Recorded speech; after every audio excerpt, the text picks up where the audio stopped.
بسم اللہ الرحمن الرحیم ان اللہ عنده علم الساعة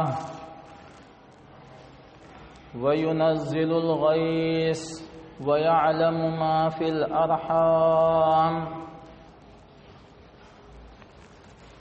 وما تدري نفس ماذا تكسب غدا وما تدري نفس بأي أرض تموت إن الله عليم خبير.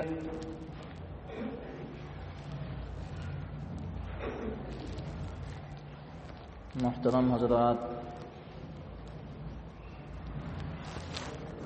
قرآن شریف کی ایک آیت آپ حضرات کے سامنے پڑھی گئی ہے.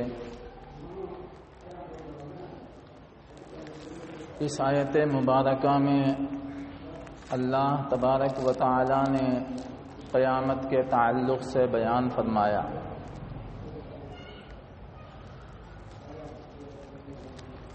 حضور اکرم صلی اللہ علیہ وسلم کے پاس ایک صاحب آئے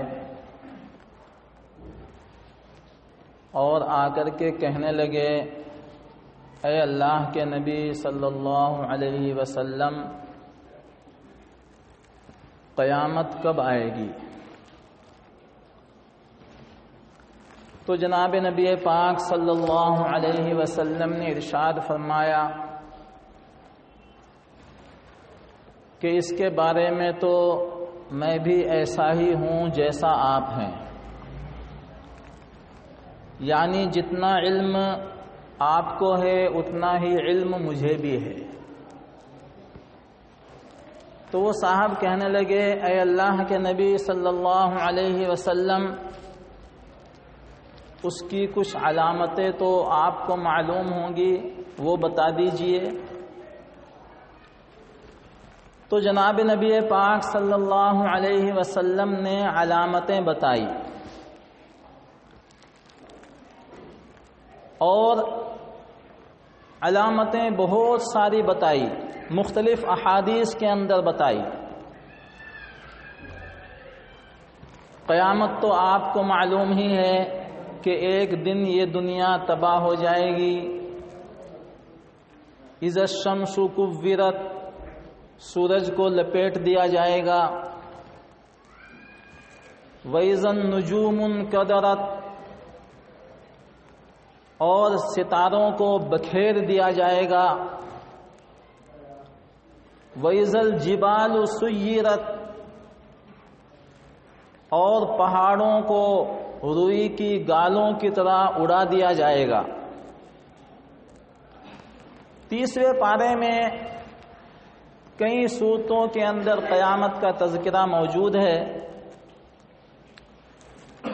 اور اللہ تبارک و تعالی نے قرآن شریف میں ایک مکمل سورت بھی نازل فرمائی جس کا نام ہے سورہ قیامہ. اور ایک جگہ اللہ نے ارشاد فرمایا، اقتربت الساعہ، کہ قیامت قریب ہے. البتہ مختلف انداز سے جناب نبی پاک صلی اللہ علیہ وسلم نے قیامت کے تعلق سے بیان فرمایا، لیکن حضور پاک صلی اللہ علیہ وسلم نے اس کا صحیح وقت نہیں بتایا. صرف اتنا بتایا گیا ہے کہ قیامت جو برپا ہوگی وہ جمعے کا دن ہوگا، لیکن جمعے کا دن کون سا جمعہ آئے گا وہ نہیں بتایا گیا. بس علامتیں اللہ کے نبی صلی اللہ علیہ وسلم نے ارشاد فرمائی، اور پھر ان علامتوں کو دو حصوں میں تقسیم کیا گیا، علامت صغرا اور علامت کبرا. علامات صغرا اس دنیا کے اندر بہت ساری ظاہر بھی ہو چکی ہیں اور بہت ساری قیامت تک ظاہر ہو جائیں گی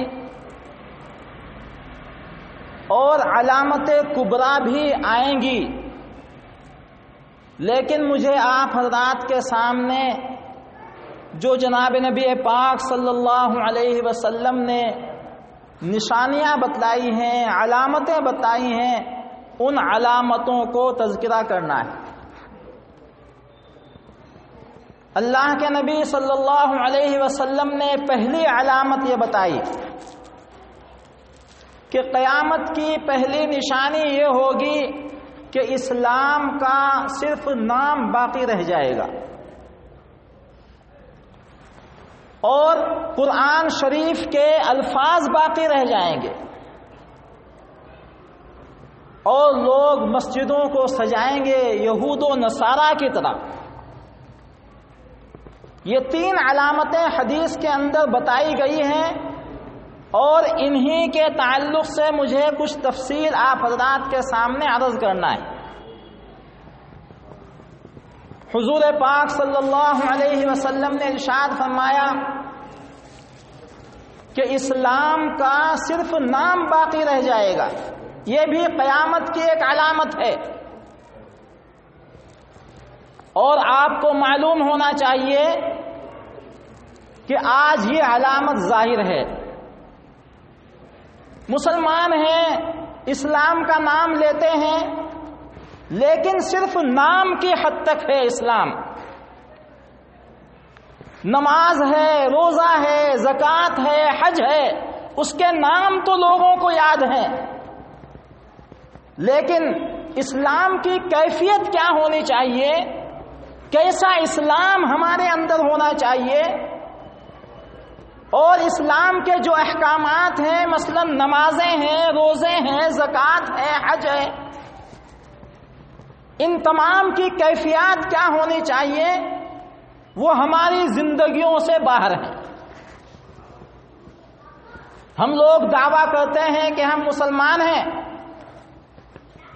ہم لوگ دعویٰ کرتے ہیں کہ ہم اسلام کو مانتے ہیں،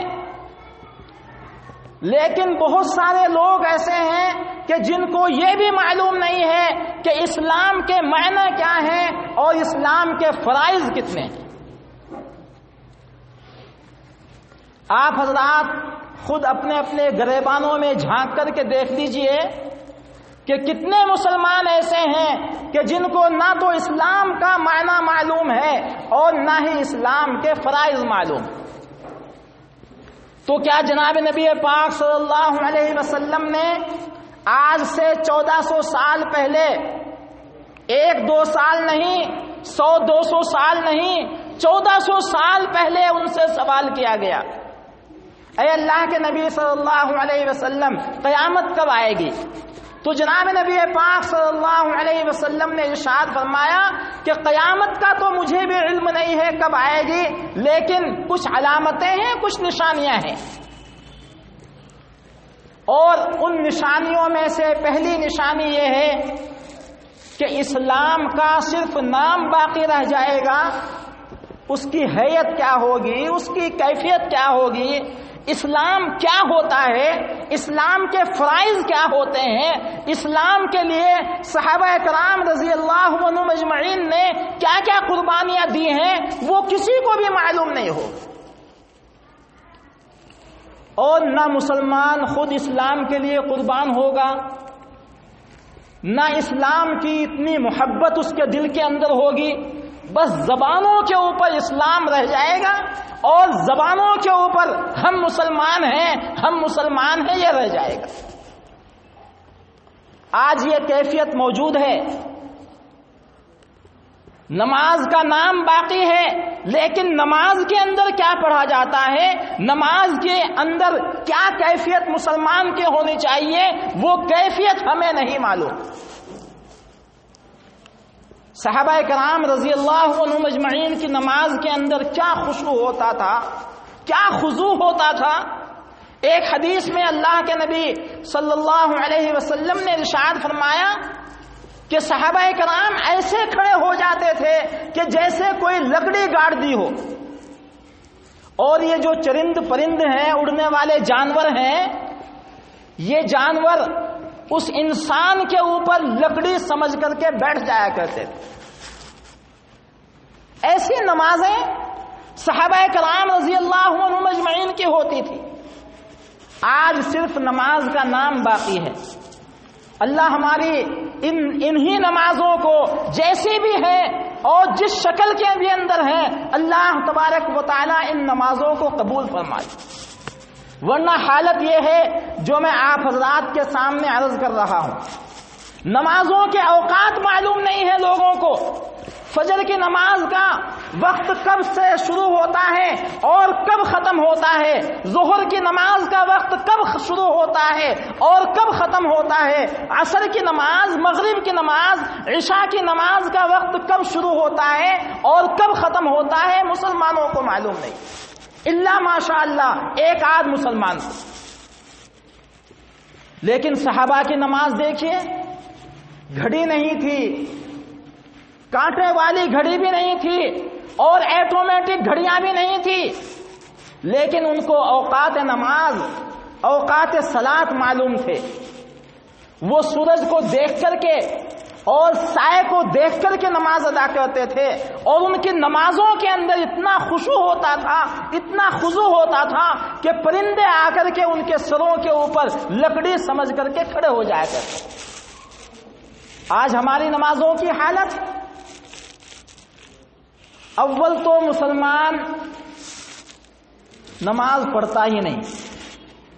شاید آپ کو یہ بات بری لگے، لیکن میں دعوے کے ساتھ کہتا ہوں کہ 100 میں سے 2% یعنی 2 آدمی 100 میں سے نماز پڑھتے ہیں. آپ اندازہ لگا کر کے دیکھ لیجئے مسلمانوں کی آبادی اس محلے میں، اس شہر میں کتنی ہے اور لوگ نمازی کتنے ہیں. اور جو 2% نماز پڑھتے بھی ہیں ان کی نماز صحیح نہیں ہے. کسی کو رکوع کی تسبیح نہیں آتی، کسی کو سجدے کی تسبیح نہیں آتی، کسی کو یہ معلوم نہیں ہے کہ نماز کے اندر اگر کچھ خلل ہو جائے تو سجدہ سہو کب کیا جاتا ہے یہ بھی معلوم نہیں. اگر امام صاحب سے کوئی سجدہ سہو والی بات آ جائے اور سجدہ سہو کر لے امام، تو لوگ یہ کہتے ہیں کہ آج نماز خراب ہو گئی.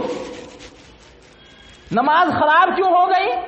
نماز خراب نہیں ہوئی، بلکہ ایک بھول ہو گئی تھی، امام صاحب نے سجدہ سہو کر لیا تو نماز ادا ہو گئی. تو اللہ کے نبی صلی اللہ علیہ وسلم نے ارشاد فرمایا کہ اسلام کا صرف نام باقی رہ جائے گا اور اسلام کے احکامات لوگوں کو معلوم نہیں ہوں گے. یہ قیامت کی علامتوں میں سے پہلی علامت ہے. اور آج آپ اپنے گریبانوں کے اندر جھانک کر کے دیکھ لیجئے، سوچ کر کے دیکھ لیجئے کہ آج یہ حالت ہے یا نہیں. الحمدللہ ہماری مسجد نمازیوں سے بھری پڑی ہے، لیکن خود بخود اندازہ لگا لیجئے بہت سے لوگ ایسے ہیں کہ سامنے والے کو دیکھ کر کے جھکتے ہیں، سامنے والے کو دیکھ کر کے سجدہ کر رہے ہیں اور سامنے والے کو دیکھ کر کے کھڑے ہو رہے ہیں اور ہاتھ اٹھا رہے ہیں، رکوع کر رہے ہیں، قاعدہ اخیرہ یا قاعدہ اولیٰ کے اندر بیٹھ رہے ہیں. لیکن نماز کی حیثیت، نماز کے مسائل، نماز کی کیفیت کیا ہونی چاہیے وہ جو ہے بہت کم لوگوں کو معلوم. اس لیے جناب نبی پاک صلی اللہ علیہ وسلم نے ارشاد فرمایا کہ یہ قیامت کی علامت ہے کہ لوگوں کے ذہنوں کے اندر اور لوگوں کے دل و دماغ کے اندر اسلام کا نام باقی رہ جائے گا، اسلام کی کیفیت، اسلام کی حیت اور اسلام کی حقیقت کیا ہے وہ لوگوں کو معلوم نہیں ہوگی. اور پھر اللہ کے نبی صلی اللہ علیہ وسلم نے ارشاد فرمایا کہ دوسری نشانی قیامت کی کیا ہے کہ قرآن کے الفاظ رہ جائیں گے، غور و فکر کوئی نہیں کرے گا. آج قرآن شریف ہر گھر کے اندر موجود ہے، نئے نئے قرآن چھپ رہے ہیں، لوگ مارکیٹوں سے لا رہے ہیں. اگر کسی گھر کے اندر میت ہو جاتی ہے تو سب سے بڑا ثواب مسلمان یہ سمجھتا ہے کہ ایک قرآن شریف دکان سے خرید کر کے مسجد میں دے دیا جائے یا پاگوں کا سیٹ خرید کر کے مسجد کے اندر دے دیا جائے، ہمارا جو مرحوم ہے اور ہمارے گھر سے جو انسان فوت ہوا ہے اس کی جو ہے بخشش ہو جائے گی۔ یہ بات ہے یا نہیں ہے؟ آپ حضرات خود بخود اندازہ کر لیجئے۔ اللہ کے نبی صلی اللہ علیہ وسلم نے ارشاد فرمایا قرآن شریف کے صرف الفاظ رہ جائیں گے، معانی کے اوپر غور نہیں کیا جائے گا اور اس کو صحیح طریقے سے پڑھا نہیں جائے گا، اگر پڑھیں گے تو گانے کی طرح پڑھیں گے۔ لوگ جو ہیں اس انسان کو سب سے اچھا قاری کہہ رہے ہیں جو انسان لہر کے ساتھ اور گانوں کے ساتھ ترانے کے ساتھ قرآن شریف کی تلاوت کر رہا ہے، لوگ اس کو ماہر قرآن کہہ رہے ہیں، کیونکہ خود معلوم نہیں ہے کہ قرآن کی حقیقت کیا ہے۔ اور وہ جو پڑھنے والا ہے قرآن شریف، اس کو مکمل قرآن حفظ بھی نہیں ہوتا، ایک آدھ رکوع یا ایک آدھ پارہ اس کو یاد رہتا ہے اور اس کو گانے کی طرح جو ہے سجا لیا جاتا ہے، لہر کی طرح اس کو پڑھا جاتا ہے۔ لوگ جو ہیں جھومتے ہیں، کیونکہ جس طریقے سے گانے سن کر کے لوگ جھومتے ہیں، اسی طریقے سے قرآن شریف کو پڑھنے والوں کو بھی جو ہے دیکھ کر کے اور اس کو سن کر کے لوگ جھومتے ہیں۔ اللہ کے نبی صلی اللہ علیہ وسلم نے ارشاد فرمایا تھا 1400 سال پہلے کہ قرآن کے صرف الفاظ رہ جائیں گے، قرآن کی شکل تمہارے سامنے رہے گی۔ مسجدوں میں ہزاروں قرآن بھرے پڑے، گھروں کے اندر ایک نہیں دو نہیں 55 قرآن پڑے ہوئے ہیں۔ سعودیہ عربیہ اس نے ایک فیکٹری کھول رکھی ہے اور پورے دن سال کے پورے ایام میں قرآن شریف چھپ رہے ہیں، اور حاجی لوگ جو جاتے ہیں عمرے کے لیے، جو لوگ جو جاتے ہیں، کسی کو 2 قرآن کسی کو 10 قرآن دیے جا رہے ہیں۔ بس لوگ ڈھو رہے ہیں قرآن کو، اور قرآن کے اس باکس کو لوگ ڈھو رہے ہیں، گھروں میں آ کر کے جو ہے رکھ رہے ہیں۔ لیکن کوئی انسان قرآن کے الفاظ کے اوپر غور نہیں کر رہا ہے۔ الحمدللہ رب العالمین کے اندر کیا کہا گیا ہے کسی کو معلوم نہیں ہے۔ الرحمن الرحیم کے اندر کیا کہا گیا ہے، نماز کے اندر ہم جو لوگ سورتیں پڑھتے ہیں ان سورتوں کا ترجمہ کیا ہے کسی کو معلوم نہیں، الا ماشاء اللہ۔ کیا جناب نبی پاک صلی اللہ علیہ وسلم نے 1400 سال پہلے یہ پیشین گوئی دی تھی، یہ غلط تھی؟ یہ پیشین گوئی بالکل صحیح تھی۔ آج یہ تمام چیزیں ہمارے سامنے موجود ہیں، قرآن کے صرف الفاظ ہمارے سامنے ہیں، قرآن خود ہم سے فریاد کر رہا ہے، اور قرآن یہ کہہ رہا ہے کہ طاقوں میں سجایا جاتا ہوں، طاقوں میں سجایا جاتا ہوں، تعویذ بنایا جاتا ہوں، دھو دھو کے پلایا جاتا ہوں، اور جب قول و قسم لینے کے لیے تکرار کی نوبت آتی ہے ہاتھوں میں اٹھایا جاتا۔ یہ قرآن شریف کہہ رہا ہے۔ بتائیے اتنے مسلمان یہاں پر بیٹھے ہوئے ہیں، آپ حضرات میں کتنے لوگ ایسے ہیں کہ جو روزانہ قرآن شریف کا ایک پارہ پڑھتے ہیں؟ ایک پارہ نہیں، آدھا پارہ پڑھتے ہیں، آدھا پارہ بھی نہیں، ایک رکوع پڑھ کر کے اپنی دکان کو کھولتے ہوں یا ایک آیت پڑھ کر کے اپنے گھر سے نکلتے ہوں۔ کتنے لوگ ایسے؟ بہت سے لوگ تو ایسے ہیں کہ پورا سال گزر جاتا ہے قرآن کو چھوا بھی نہیں جاتا اور قرآن کو ہاتھ بھی نہیں لگایا جاتا۔ جن کو پڑھنا آتا ہے ان کی بھی یہی مصیبت ہے، جن کو پڑھنا نہیں آتا ان کے لیے بھی یہی مصیبت ہے۔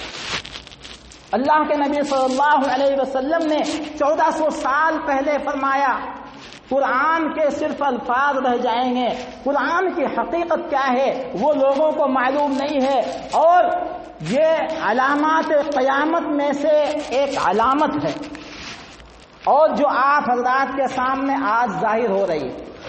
کتنے گھر ایسے ہیں کہ جب گھروں کی صفائی ہوتی ہے شب برات کے اندر یا شب قدر کے اندر، اس وقت لوگ قرآن شریف کو اٹھاتے ہیں اور جزدان کے اوپر 1 انچ گرد و غبار پڑا رہتا ہے اس کو جھاڑتے ہیں، جھاڑ کر کے اس کو پھر چمکار کر کے آنکھوں کو لگا کر کے اس کو رکھ دیتے ہیں۔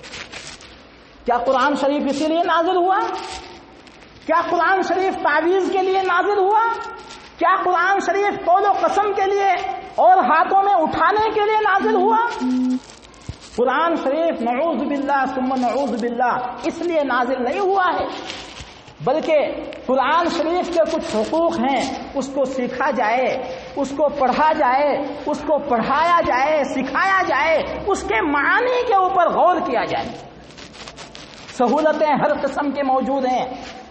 اگر کسی انسان کے پاس عربی زبان نہیں آتی اور کوئی انسان عربی زبان سے واقف نہیں ہے تو ہر زبان کے اندر الحمدللہ ثم الحمدللہ قرآن شریف بھی موجود ہے، قرآن شریف کے تراجم بھی موجود ہیں۔ اس لیے ہم لوگوں کو چاہیے کہ غور کریں۔ قرآن تو ایسی چیز ہے جو ہدایت کے لیے اللہ تبارک و تعالی نے نازل فرمایا۔ قرآن شریف میں اللہ نے پہلی ہی آیتوں کے اندر بیان فرمایا الف لام میم ذالک الکتاب لا ریب فیہ، یہ کتاب ہے اس میں کسی قسم کا کوئی شک نہیں ہے، ھدی للمتقین، یہ تو متقیوں کے لیے ہدایت کا پیغام ہے، ہدایت کا سامان ہے۔ صحابہ کرام رضی اللہ عنہم اجمعین قرآن شریف پڑھتے تھے، اپنی زندگیوں کو بدل دیا کرتے تھے۔ عمر فاروق رضی اللہ تعالی عنہ نے جب قرآن شریف پڑھا تو ان کی زندگی بدل گئی، اور قرآن ہی کے وہ الفاظ تھے کہ جنہوں نے حضرت عمر فاروق رضی اللہ تعالی عنہ کی زندگی کو بدل دیا۔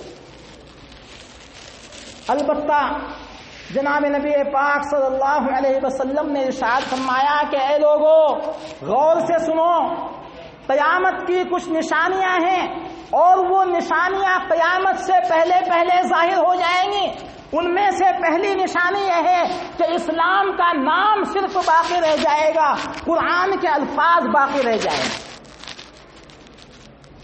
اور تیسری نشانی جناب نبی پاک صلی اللہ علیہ وسلم نے ارشاد فرمایا کہ لوگ مسجدوں کو سجائیں گے، مسجدوں کے اندر برقی فین، تمکمیں اور حسینیں اتنی بہترین کہ اتنے اچھے انداز سے اس میں بیٹھیں گے لوگ کہ نرم اور نازک ہونے کی وجہ سے لوگوں کو نیندیں آنی شروع ہو جائیں گی۔ یہ آج مسجدوں کی حالت ہے، اور جناب نبی پاک صلی اللہ علیہ وسلم نے ارشاد فرمایا کہ ضرور بھی ضرور تم لوگ یہودیوں کی طرح اور نصرانیوں کی طرح مسجدوں کو سجاؤ۔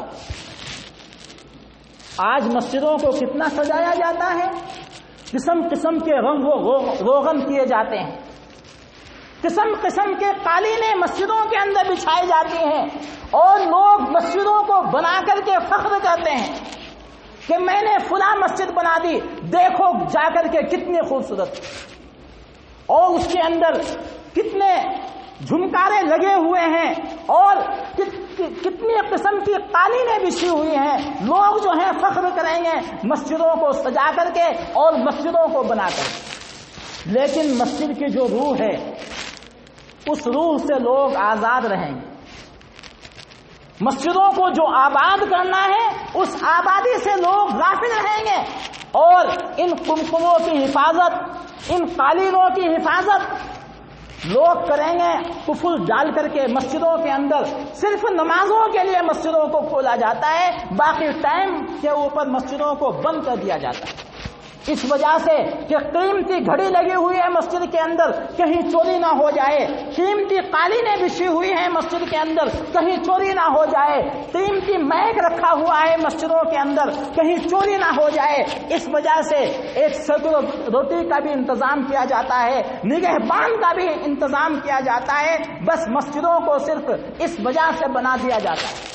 اللہ کے نبی صلی اللہ علیہ وسلم نے بیان فرمایا یہ بھی قیامت کی علامتوں میں سے ایک علامت ہے کہ مسجدوں کو لوگ فخریہ طریقے سے بنائیں گے، اور پھر لوگوں کے سامنے فخر کریں گے کہ میں نے اپنی ماں کو ثواب پہنچانے کے لیے اتنی عالی شان مسجد بنا دی۔ لیکن اگر ان سے پوچھا جائے کہ بھائی تمہاری مسجد کے اندر کتنے لوگ نمازی ہیں، کیا صفیں بھر جاتی ہیں، فرسٹ فلور بھرتا ہے یا سیکنڈ فلور بھر جاتا ہے یا گراؤنڈ فلور ہی کے اندر لوگ رہتے ہیں؟ تو جواب یہ ملتا ہے کہ فجر میں 4 نمازی آ جاتے ہیں، ظہر میں بیچارے ادھر ادھر سے کمپنیوں کے اندر کام کرنے والے ہیں 2-3 صف ہو جاتی ہیں، پھر عصر میں بھی وہی 4-5 نمازی رہتے ہیں، زیادہ سے زیادہ بڑی مسجد ہوئی تو 1 صف یا 2 صف، حالانکہ محلے کے اندر ہزاروں کی آبادی ہو۔ تو کیا جناب نبی پاک صلی اللہ علیہ وسلم نے یہ پیشین گوئی غلط دی تھی؟ آج سے 1400 سال پہلے تیسری پیشین گوئی یہ دی تھی کہ مسجدوں کو لوگ خوب سنواریں گے اور خوب بناؤ سنگار کریں گے، لیکن مسجد کی حقیقت سے کس لیے مسجد بنائی جاتی ہے، کس لیے اللہ کا گھر تعمیر کیا جاتا ہے، اس حقیقت سے لوگ محروم ہیں۔ صحابہ کرام کے زمانے میں مسجدیں کچی تھی لیکن نمازی پکے تھے۔ حضرت بلال حبشی رضی اللہ تعالی عنہ تن کے اوپر کپڑے نہیں ہیں، صرف ستر عورت چھپا سکتے ہیں، لیکن نمازوں کے اتنے پابند، اور مسجد کے اندر سے پانی ٹپک رہا ہے، سجدہ کرتے ہیں تو پیشانی کو دھول لگتی ہے، سجدہ کرتے ہیں تو کیچڑ میں پیشانی لہو لہان ہو جاتی ہے، اس طریقے سے جو ہے مسجدیں ہوتی تھی۔ لیکن مسلمانوں کے ایمان کمزور نہیں، بلکہ مسلمانوں کے ایمان مضبوط رہتے تھے، نمازیں کمزور نہیں، نمازیں مضبوط رہتی۔ آج لوگوں نے یہ عبادت سمجھ لی ہے کہ بس مسجدوں کے اوپر محنت کی جائے، بہترین بنا سما کر کے اس کو تیار کھڑا کر دیا جائے اور ایک بڑا سا مینارہ اس کے اوپر لگا دیا جائے اور اس کے اندر ہر سال جو ہے رنگ و روغن کیا جائے، لیکن نمازی نہ ہو تو بھی چلے گا۔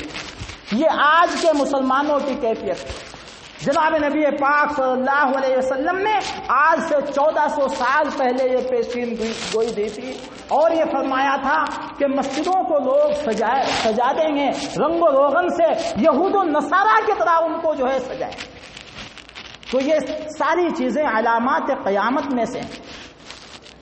حضور پاک صلی اللہ علیہ وسلم نے 1400 سال پہلے ان علامتوں کا تذکرہ کیا، اور بھی بہت ساری علامتیں ہیں، انشاءاللہ آئندہ جمعے میں عرض کروں گا۔ کچھ چھوٹی علامتیں ہیں قیامت کی اور کچھ بڑی علامتیں بھی۔ چھوٹی چھوٹی علامتیں ساری کی ساری تقریباً ظاہر ہو گئی، اور انہی کا تذکرہ میں آپ حضرات کے سامنے انشاءاللہ اس مضمون کو آگے بڑھاتے ہوئے آئندہ جمعے میں عرض کروں گا۔ اللہ تبارک و تعالی ہمیں پکے سچے نمازی بنائے، اللہ تبارک و تعالی ہمیں مسجدوں کو حقیقت کے اندر آباد کرنے کی توفیق عطا فرمائے۔ آمین۔ وآخر دعوانا ان الحمدللہ رب العالمین۔ جن حضرات